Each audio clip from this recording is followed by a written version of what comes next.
on Nova Legends podcast, I want to talk state semifinal high school basketball. Last night we got our final fours in the six different classifications, six for girls, six for boys, and winners of last night's game are in the state final, which is going to be at VCU next Thursday, Friday, and Saturday, depending upon which classification. So this is a big night.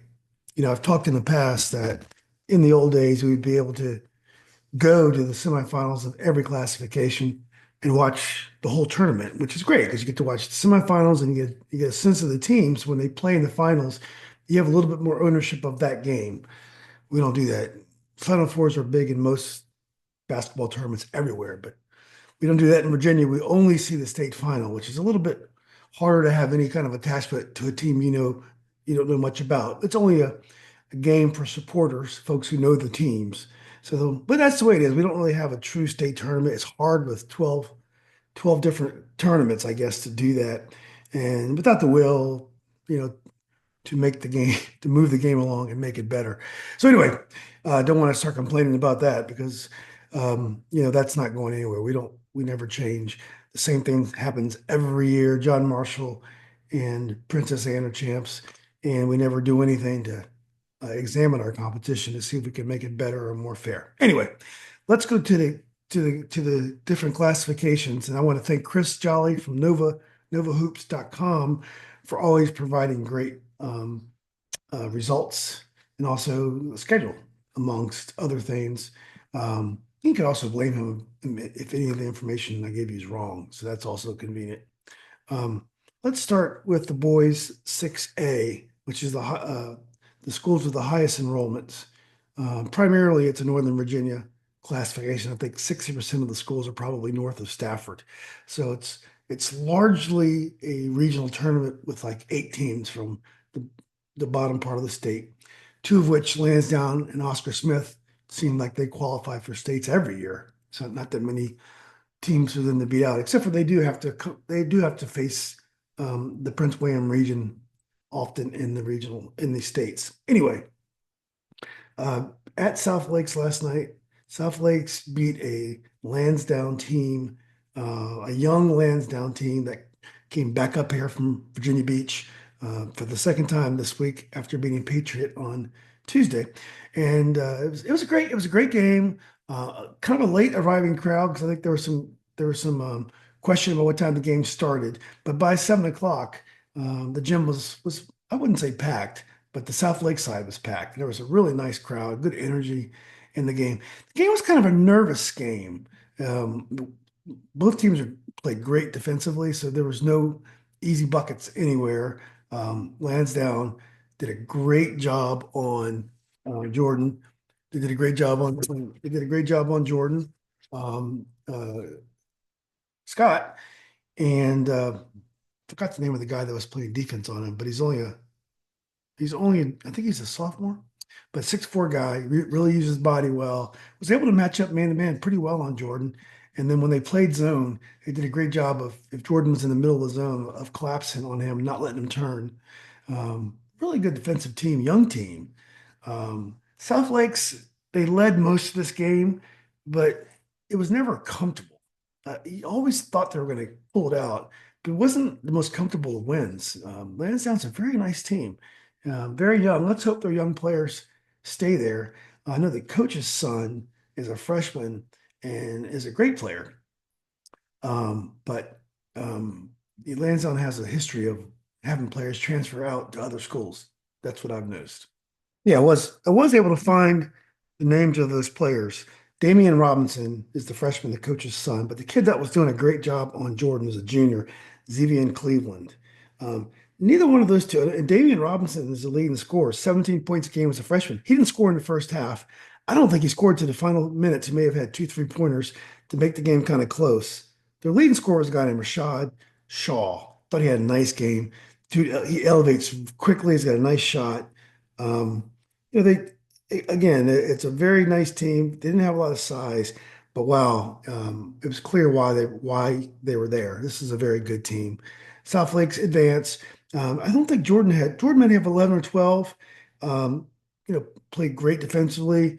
and made some good passes. But they definitely had a plan for him, and they were able to keep him under control. But South Lakes, uh, Toshi had a big game for South Lakes. I think he scored 12. Um, and he had a lot of great passes, rebounds. And then Merrick Rolstone, I believe he had 15. Sorry, guys, I should know. Merrick had some huge plays, got some steals, keyed the transition game. Merrick, once again, has proven that South Lakes, their future is still bright, even though its future is also now. Let's go to the other 6A game. It's Woodson and Oscar Smith. Now, Oscar Smith was probably the best team I've seen all year for one night. I saw them twice, but I saw them play against Potomac from Prince William, and Potomac went to state last year, and they were in the regionals semis this year, and they beat them by 40 points. This is an athletic team. They have, very solid starting five. I wouldn't say a Division One starting five, but man, they are solid. They're mean. They move the ball. They defend. And so Woodson went down there, and I don't know anything about the game. Hopefully, I can talk to Doug today, Coach Smith, Coach Craig today. But so I was just following the game by ticker, by score, and they seemed to lead early, and there was never any drama in the game. The score was 58-46. My guess is they probably controlled the tempo a little bit, which is a theme nowadays. I think we need a shot clock more than ever for these scores. But if they're not going to give us a shot clock, let's take advantage of that situation and get the shots we want. And Woodson has the senior leadership and the ball handle ability to get those shots. Don't know who the leading scorers was. I'm sorry, but very happy for Woodson. We are guaranteed a place in the state. We are guaranteed a state champion from the 6A, in the 6A from Northern Virginia. This is a 6C team with region 6C team. What's it? A 6D team, South Lakes. And one of them is going to be state champ. South Lakes won the first game between these two, first game of the year, 20-point win. Wasn't even close. It was never close. But Woodson has played so well over the last few months. And then they beat Hayfield in the district in the regional final. And they are really putting themselves in a position to be a state champion again for Coach Craig, who won the 2017 championship there. They also beat a talented Westfield team, double digits as well. So it's two double-digit wins for them in the state playoffs. So Woodson is a team that we probably should have been talking more about this year because they're one game away from winning the state championship. So, but congratulations to both those teams. But let's go to the 5A, which is the next largest category of school enrollments. And local team Riverside, I'm right down the street from Riverside, they lost to Albemarle 64-61. Now, I talked to people that were there. Apparently, the gym was sold out, unbelievable environment. Um, Riverside, the game was nip and tuck the whole way, from what I understand. I don't know who the leading scorers were. Albemarle, it's outside Charlottesville. That's the county around surrounding Charlottesville. They're a good team. They've been good for several years, well coached. I understand that the Riverside people weren't pleased with the officiating, which it happens in basketball. Um, I think we're using local associations for all these games. We had a local association at the South Lakes Lansdowne game yesterday. Did a great job, but it's not a great thing to do. You have a relationship with the local association and the team, and then you have a third party comes in that the referees will never see again, most likely. I don't know if we want to have that situation generally. I think we want to try to send associations to other parts of the state in the state playoffs. If we shouldn't have them on the home floors either. I don't know why. I mean, this is a state tournament. We need to elevate and put these games on a bigger platform, even though a home site does give you a crowd for one side. But we didn't have a lot of Lansdowne support. There's one guy had a Lansdowne jersey on, and his son was playing. We heard him, and amazing cheerleaders from Lansdowne. They were rocked it during the timeouts. They sat in the bleachers during the game. They didn't stand in silence. But anyway, I understand from Riverside that they weren't happy with the officials, but that can happen. Anyway, great season. Riverside Rams. Coach Kaz and his boys, Mason Ridgway, Max Lawson. You had a couple great seniors that had a great season as well. We'll never forget about you guys. I wish you guys could have gotten to the final. The reason why is because the Great Woodside was upset by Green Run 39-34. Apparently, Green Run held the ball. Woodside is a team that's played some national played a national schedule. They play everybody, and they almost beat John Marshall this year. So this was a surprise. I mean, Green Run's a nice team as well. I believe South Lakes has beaten them, but this is a really nice team. So that was kind of a surprise.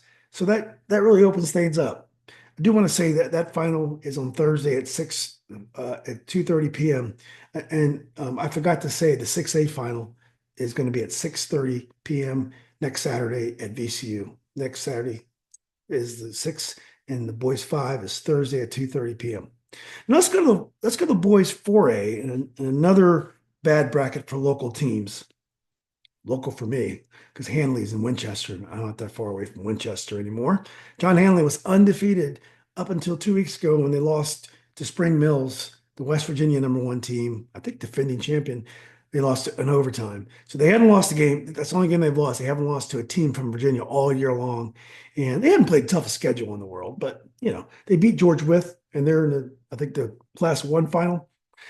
But they beat everyone in front of them.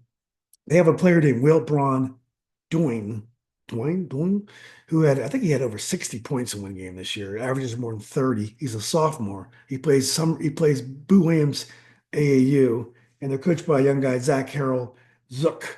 Um, Man, I watched a little bit of this on NFHS this morning, and what a packed gym that was. I think that game was a sellout. Verina, I only watched the first quarter, but Verina, they're talented.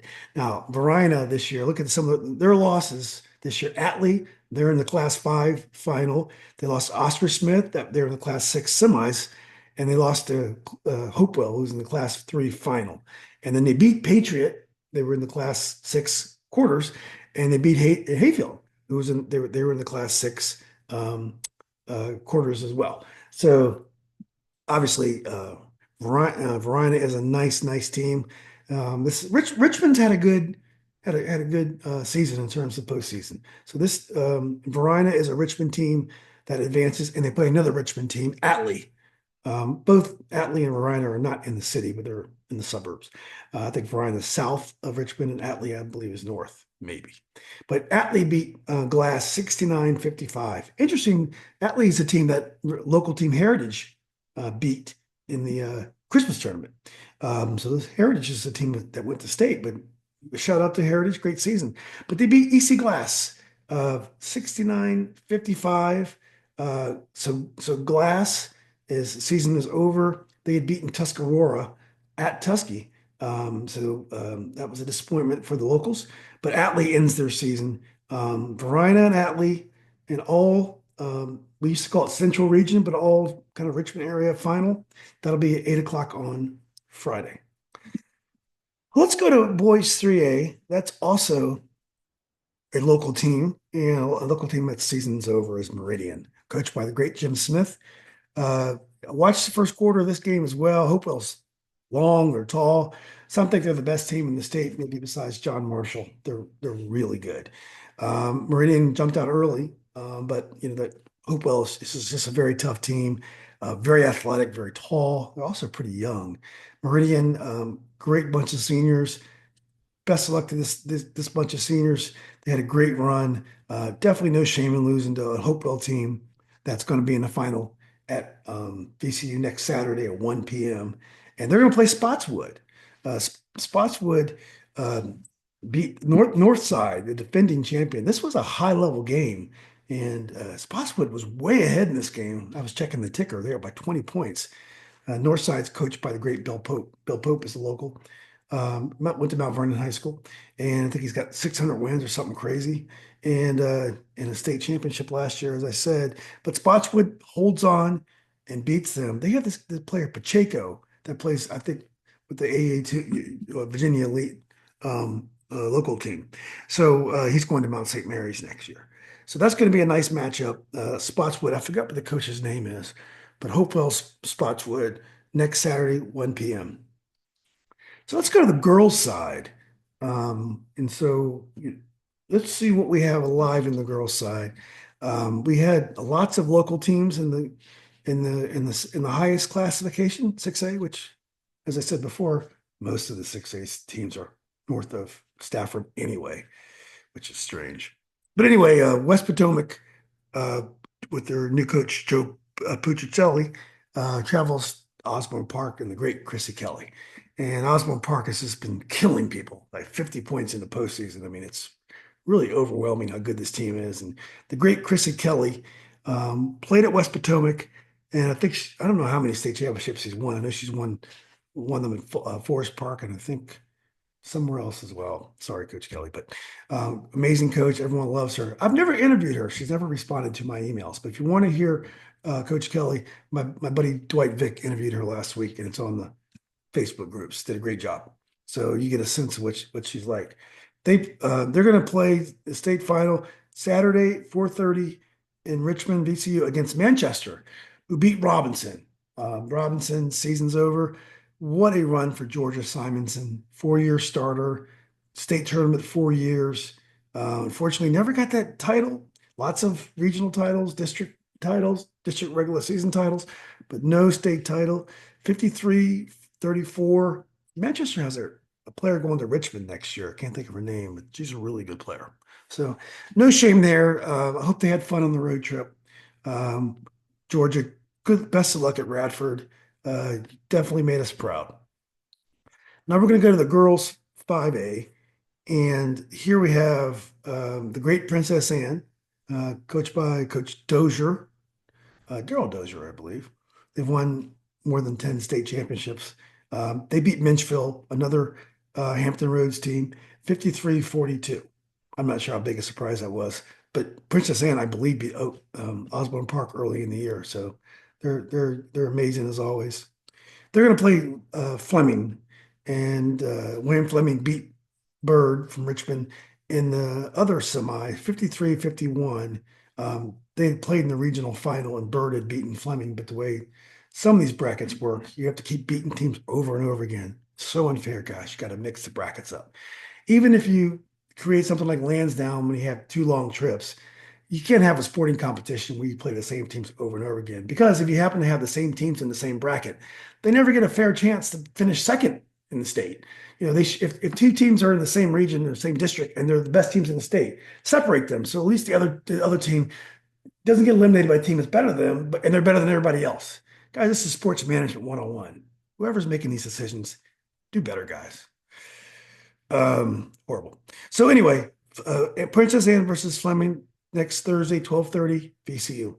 Let's go to 4A. Finally, some more good news.